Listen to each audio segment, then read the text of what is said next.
Hello everyone, it's Ren here. Hope you are doing well, guys. So in a second, I'm going to try to look in the camera. You're used to it and it's scary. But well, before I move on to this video, which is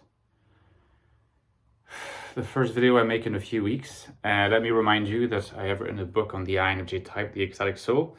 Now, basically, if you want to go deep into the topic of the INFJ personality, this is the book to get.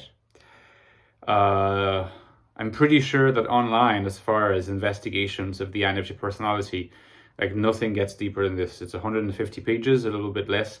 It's less than $10, and if you're willing to put in the effort, you will come out of it enlightened. In addition to, look, just picture this on your bookshelf. I mean, it's a beautiful cover. I'm very proud of it. So yeah, Manifesto of Jungian Existentialism, as some of you know. By the way, don't forget to consider helping me on Patreon from €3 a month. So that's what, $4 a month to help me in the production of my content. The link to my Patreon page is down below, and I would be most grateful for your support. And let me extend my thanks to those who already support me. All right. So I was saying in the last video that I was a little bit out of practice in terms of my presentation skills. So I will ask you to forgive me if it turns out that I'm a little bit more inchoate or a little bit more unstructured than usual. Now, this may turn out to not quite be the case, or it may turn out to be the case. We'll have to see. I want to talk today about some thoughts I've been having. When you have a YouTube channel and you don't want to fall into a parody of yourself, which is unfortunately what happens to a lot of YouTube channels, you have to constantly reinvent yourself. Not necessarily reinvent yourself in terms of the form, although that can certainly be done, and some people are very good at that, but also, or sometimes people might prefer to reinvent themselves in terms of the subject matter. And so recently I've been going through a slightly more investigative exploration of the intersection between philosophy and typology. Now, as you know, this is always something that I've been interested in, but let's say that, in more recent months, whatever the reason might be, I've been deep in this, but because I've been in this very investigative kind of mode, I think it's also fair to say that I've not been in a more presentational kind of mode. In other words, I've been sort of allowing my thoughts to flow in and sort of try to mix with my already existent web of beliefs and to see if new connections happen. And I think that this video is in some sense also a way to test this. So anti-philosophy, philosophy, and anti-dominance. So that's broadly speaking, the topic that I want to discuss today. So it might be helpful if I proceeded to, explain a little bit what I mean by this. What is the relationship between, on the one hand, anti-dominance, as it concerns INTJs and INFJs, maybe at a broader level, proficient and conscious use. So in the traditional models, you can associate that with pretty much 4 different types. INFJ, INTJ, but also ENFJ and ENTJ. It's easier to focus on the INFJ and the INTJ because in this case, the NI is dominant, which also means that, well, it's easier to discuss and observe because it's right there in plain sight. So what is the relationship between NI dominance, philosophy, and anti-philosophy? I've made quite a number of videos in the past about the relationship between NI users, particularly NI dominance, and what I would call the inception of philosophy. Now, it's an argument that I've made, and I'm not claiming that it's a watertight, indisputable claim. it certainly is disputable. It was only a thesis that I put forward. So you could, in some sense, picture the difference between NI dominance and TI dominance, TE dominance, FE dominance, SE dominance, and so on and so forth. And within philosophy, of course, you're going to have all these different types engaging in philosophy, being directed along distinct paths. But what I was trying to put forward is that it seems to me that if you look at the broad sort of bird's eye view, you take a step back and you look at the history of the development of philosophy as if you're looking at an interactive map, you notice that in some sense it's almost as if the dominance functions, each dominant function plays different parts in progressing forward the movement of philosophy. And I talked about how it seemed to me that in a lot of cases it seems that NI dominance kickstart a philosophical movement. You can see that in Christian philosophy. You can see that in Buddhism. You can see that in Western philosophy of the non-Christian sort, although it influenced Western philosophy or Christian philosophy, which is to say Platonism. All these people, Buddha, Plato, Jesus, but also you might argue in Islamic philosophy, you'll see the NI dominance everywhere, starting things. It's a different question as to how to progress things, how to, once you have the basic core body of insights, and they've been elaborated by NI users, NI dominants, or NI auxiliaries, it seems that other types kind of jump in and actually maybe in some senses can get better at not only at doing the problem solving within the philosophy that's been created, because the NI dominant will come forward with this like broad picture. It comes already a little bit more complete than it would in the case of other types, but it's full of what would be considered vague parts, logically inconsistent parts. It has to be, or at least it is perceived as having to be worked upon, elaborated further. I think that when it comes to these particular stages of the maturation of a philosophy, you have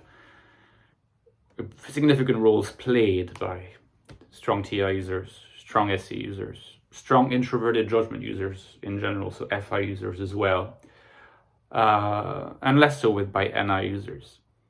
And I would even argue that, if we take a kind of Kuhnian framework, so after Thomas Kuhn, the creator or the writer of the structure scientific revolutions, if I'm correct.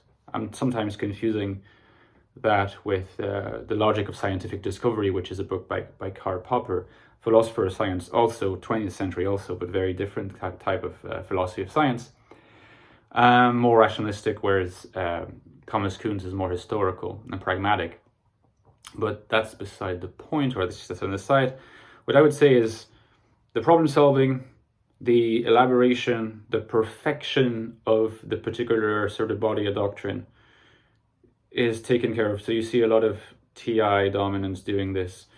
And I could, name examples in Western philosophy, in Islamic philosophy, in Buddhist philosophy. But let's just say that they don't just stop there, because you might imagine that if that was all they did, in a way I would be unfairly providing a portrait of the philosophical creativity as being solely within the domain of NI users, which is obviously not the case, partly because problem solving, systematizing, ironing out kinks, that requires a peculiar kind of creativity, which is not the creativity of the NI dominant in general. So you won't see Plato being busy doing that. You will not see, certainly not Wittgenstein being busy doing that. You will not see the Buddha being busy doing that. But there's another sense in which non-NI dominance, and I would say here NI dominance and TI dominance are probably the most influential. Again, introverted judgment, extroverted perception and introverted judgment in combination. So you also have SCTI and you'll have NEFI and so on. At calling into question the direction that the particular philosophical enterprise is going. So you could imagine that the legacy of Plato, let's say, has been elaborated, has been worked out, elaborated upon by all sorts of different types of philosophers, usually not at NI dominance.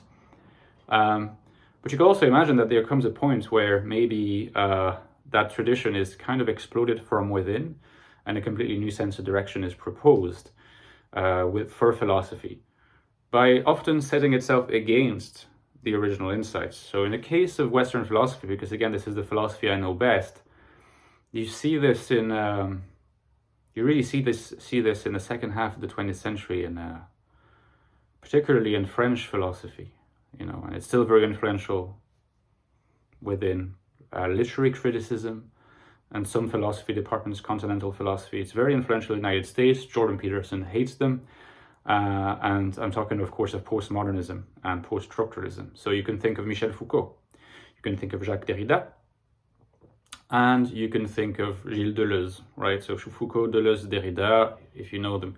And none of them are NI users. And two of them are actually most likely extrovert perceivers, NI dominance, Foucault and Derrida. And then Deleuze, probably, he looks in his interviews as if he's a TI dominant. But these three guys, they have different types of philosophy, but they all have in common a significant reshaping of the trajectory of philosophy toward the articulating discourse of power being more basic in a sense of the discourse of truth. That's Foucault. Deleuze by articulating a move from the transcendent quality of truth to the immanent quality of being, in some sense a reviving of the philosophy of the flux. And in the case of Derrida, probably the most radical of the three in some sense, we have the idea that, how could I put it, that language is always going to misfire when it comes to representing things accurately. In other words, that language is incapable of actually representing states of affairs. And in other words, language is incapable of producing truths. It's only capable of pointing to other types of discourse. Words have no meaning in themselves. They only have meaning insofar as they connect to other words. I mean, that's only a small part of Derrida's philosophy, but that's such a move away from what you might call the essentialism of the original Platonist philosophy that you can really sense the way in which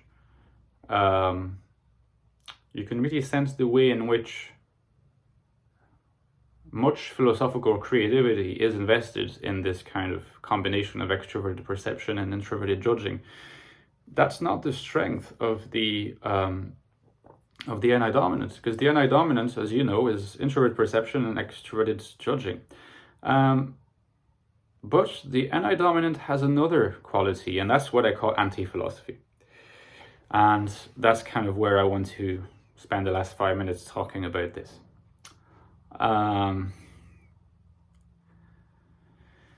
The postmodernists sometimes gloat, pride themselves, or proclaim that they are the most radical of all philosophers.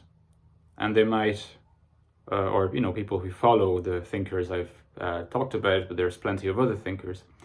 And someone like Jordan Peterson, in some sense, unwittingly furthers this conception by literally calling them radical liberals or radical leftists or whatever he calls them.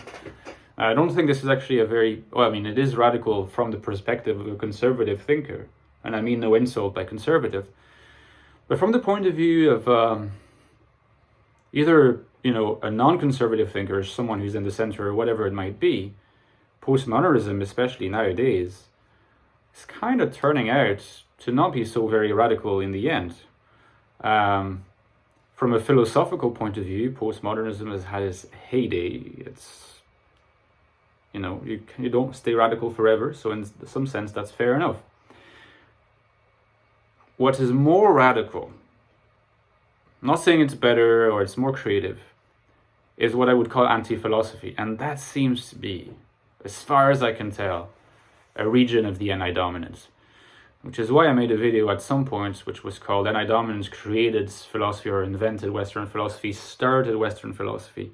Will they also end it? Now the title was deliberately polemical, but there was what I might claim is a deep point in this, and this point is more or less this. It seems to me that the NI dominance is creatively the most able in philosophy when it comes to two types of enterprise: creating philosophical movements with this kind of broad insight that's broken down into core principles that later refined through the problem solving and reinventions of other types, and deconstruction, destruction, anti-philosophy. And that's the most radical because it calls into question the very nature of the philosophical enterprise, and so it's very threatening to a lot of people, and people react to it very strongly. This is why people react so strongly to someone like Nietzsche, NI dominant. Why people react so strongly to someone like Wittgenstein, considered to be NI dominant. At times, I have my doubts, because it's always good to doubt, but let's say widely considered to be NI dominant. And for those who are a little bit more in the know about more recent philosophy and who takes an active interest in philosophy, someone like Richard Rorty, almost certainly an INTJ, is also very, very radical and threatening. Now, what do all these, what do these three guys, those three NI dominants, have in common? What they have in common is that, unlike the postmodernists, they're not actually going for a radical countering of the claims of Platonist philosophy. Because say what you want about postmodernist philosophy, it still sees itself as philosophy.